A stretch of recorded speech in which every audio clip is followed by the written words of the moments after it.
So Donald, you're trolling a Newt Gingrich event? You want to be on Breitbart TV? Yeah, what will we talk about? I want to talk about your impression of the debate today. Okay. Because they sort of came after Romney, didn't they? They at least at the beginning there. Come on, you got to put it on. Oh, on your fist, nice. Right. So do you think that they're starting to attack Romney because of Bain Capital? I know this is something that you've been talking about quite a bit. Do you think that's going to stick? Do you think that the story I don't see why a Republican audience would accept these Bain Capital attacks.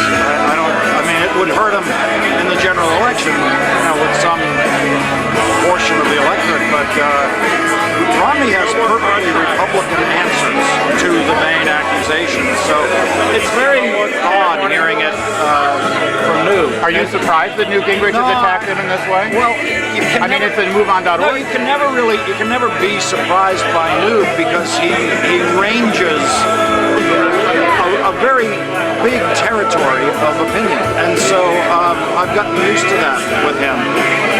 No one else in the Republican side really tries to push it the way Newt does, and so I just don't see it having any effect in the Republican Party. Did you notice that this morning at the debate, Rick Perry really tried to send a signal to the Tea Party vote? I did not notice that Rick Perry was in the debate. He was.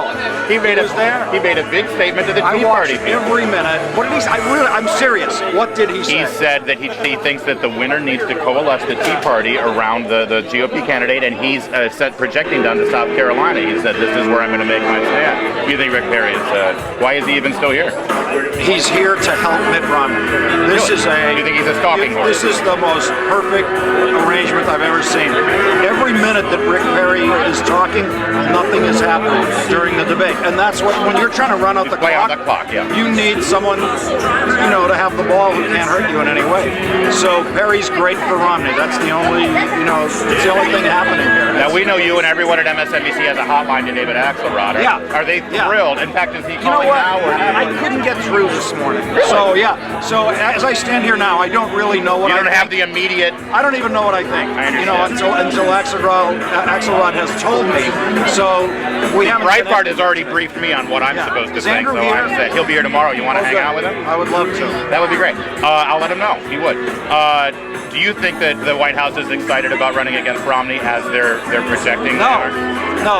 Romney is the one they don't want. They know they can beat anybody else. Romney, they think they can beat, but it's a harder camp. Romney Rubio would be tough, wouldn't it? I don't think the VP will matter very much because it's the problem Romney has is that he's never going to be able to energize Republicans, and VPs do not energize Republicans. Sarah Palin proved that. You could say Palin. No, but they lost. I mean, can we remember? Of course they lost. And look, she energized a convention. That's I would argue, because I talk to these people a lot, that they were really lukewarm about coming out for McCain. Yeah, but if the turnout came out more. But if you watch what happened in the polls, the gender gap got bigger. Sarah Palin came in. It was, in polling terms, literally, as far as I can remember, helpful for a couple of days. And then by about 8 days later, more women had turned away from the Republican ticket. Well, to buy that, you would only... to buy into your thesis, you would think that John McCain only picked Sarah Palin because she was a woman. Yeah. It was tokenism, at its most blatant. And because she was a big surprise, this old, gray-haired campaign needed something flashy, And when you look back, it came down to Pawlenty and Palin. I think he would have been marginally better off with Pawlenty. When Pawlenty fever swept the country. Truth is, I don't think there was not Pawlenty fever, but Pawlenty would have had an answer to what newspapers he reads and stuff.